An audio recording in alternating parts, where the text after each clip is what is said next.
to make ozone, that's very similar to what CFCs do. The chlorofluorocarbons actually will react with that oxygen molecule and take it out of there so that it can't recombine, or the oxygen atom, it can't recombine with the oxygen molecule to make ozone. So it gets in the way of the process of the ozone reforming up there. And so when we were releasing all these CFCs, then the ozone was being depleted. It couldn't reform after it absorbed that radiation from the sun. So we don't want that hole up there because we don't want more UV light getting down. And the consequences of that UV light getting down there is probably more air pollution at the ground level because that light actually fosters a lot of these reactions. We can't move the ozone down here up there. No, I think some people have suggested that there must be some way, but that would take an awful lot of energy. And of course, if we're using energy, we're probably creating pollution in the process. Yes? When you did your study, how did you account for people who have wood stoves in their house? We didn't. So the markers for wood smoke are just for wood smoke. We can't really tell whether or not it comes from an outdoor wood boiler or from someone's fireplace or open burning. There are different profiles we can use in the model. Those profiles generally are regional in nature. So, you know, it's an average wood smoke profile for the type of wood we burn in the Midwest versus what they burn, let's say, in Georgia or Southern California. One of the things that we're going to be doing soon, and actually I have one student that is going to hopefully work on this, is we actually have some markers for hardwood versus softwood. And so we hope to be able to actually take that wood smoke profile and split it up and know how much of the wood that's being burned is hardwood and how much is being softwood. And that would be very interesting from a historical perspective. So we can almost think that there might be some economic ties there, right? When times are tough, people might be more willing to burn one wood versus another wood.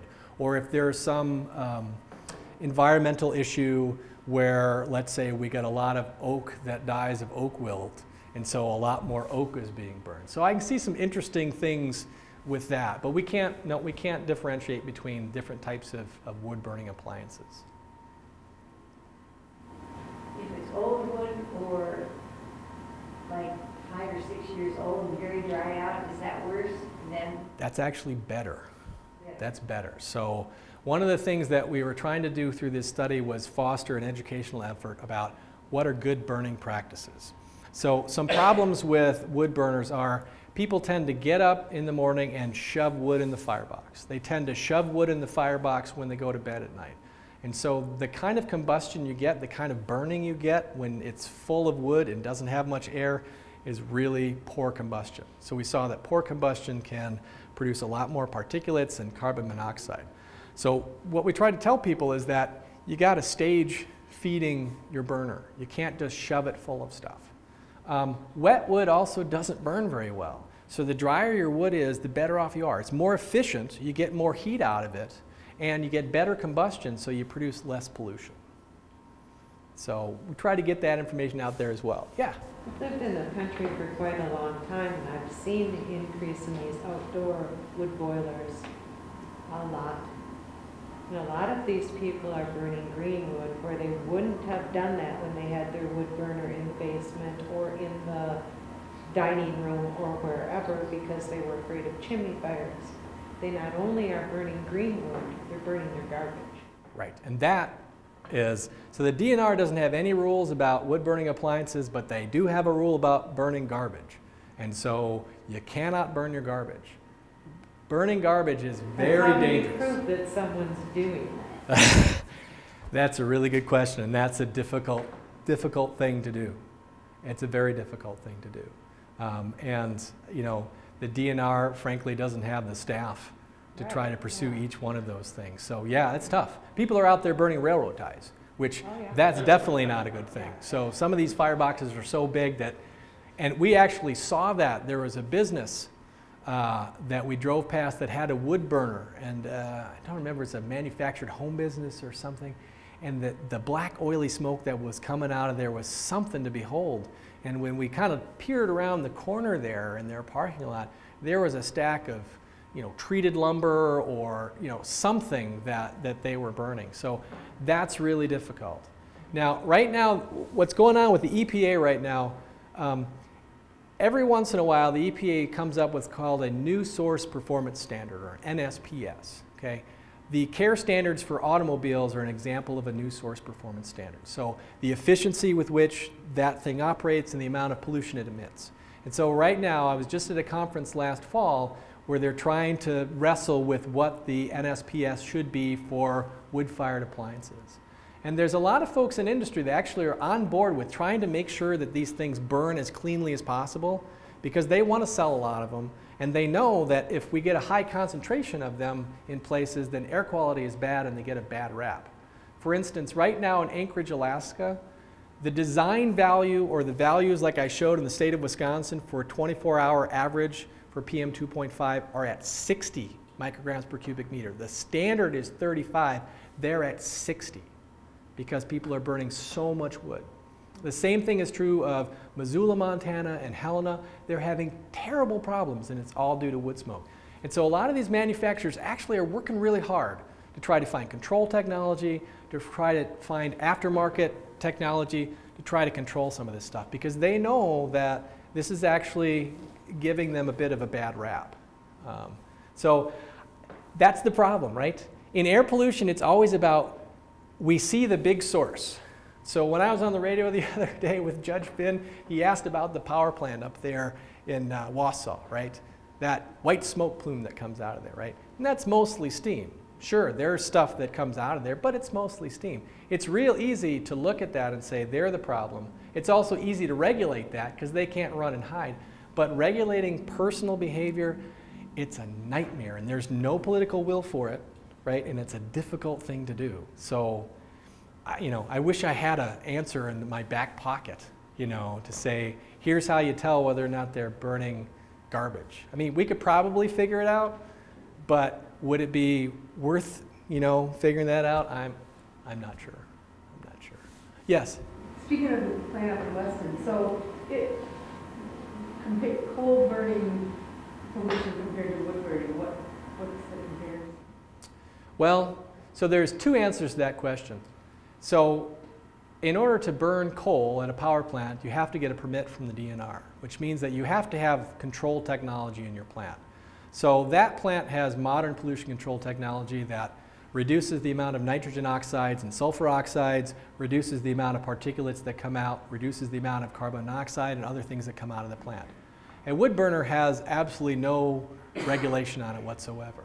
So as your neighbor there pointed out, you could burn anything in it, and there's no regulation that says that, well, there's regulation that says you can't burn the garbage, but there's no real enforcement on that at all. Whereas with the coal power plant, there is enforcement, there is monitoring, there is a permitting process, and they do have to do that. Now, that being said, we talked about those hazardous air pollutants. One of the problems with HAPs is that the air toxic emissions inventory that's out there, and there's actually a link to the Great Lakes one, that's all self-reported data by industry.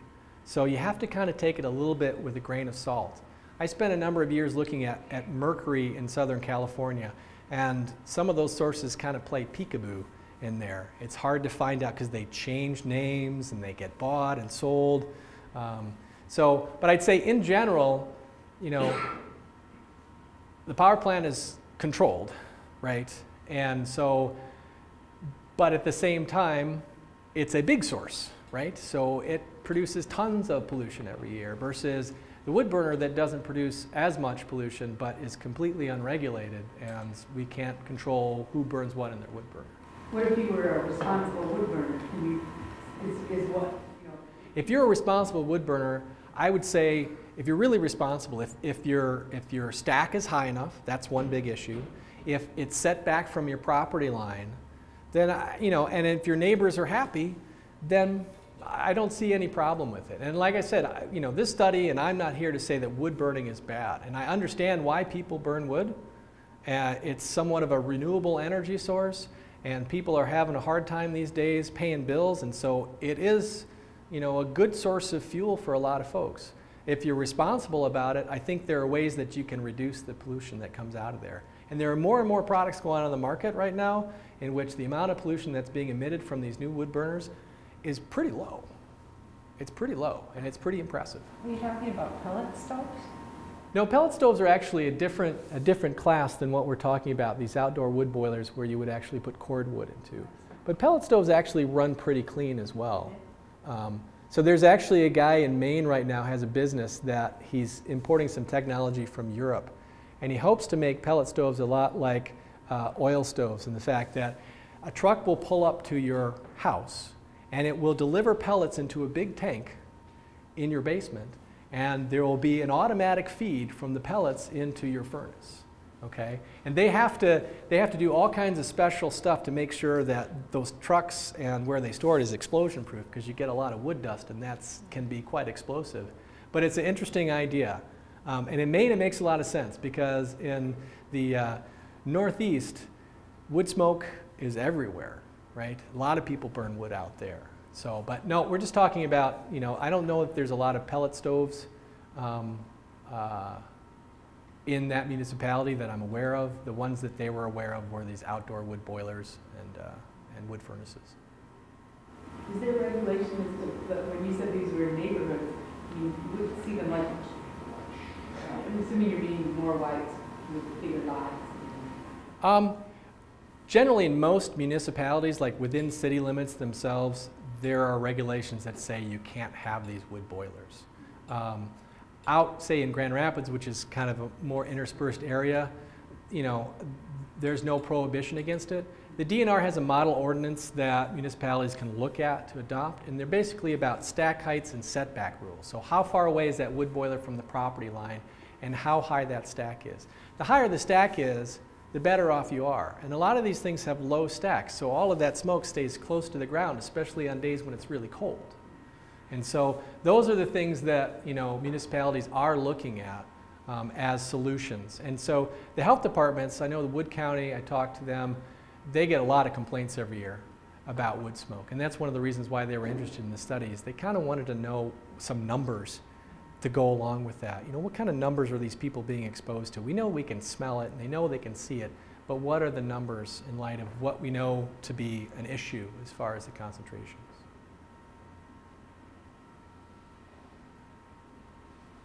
Thank you very much.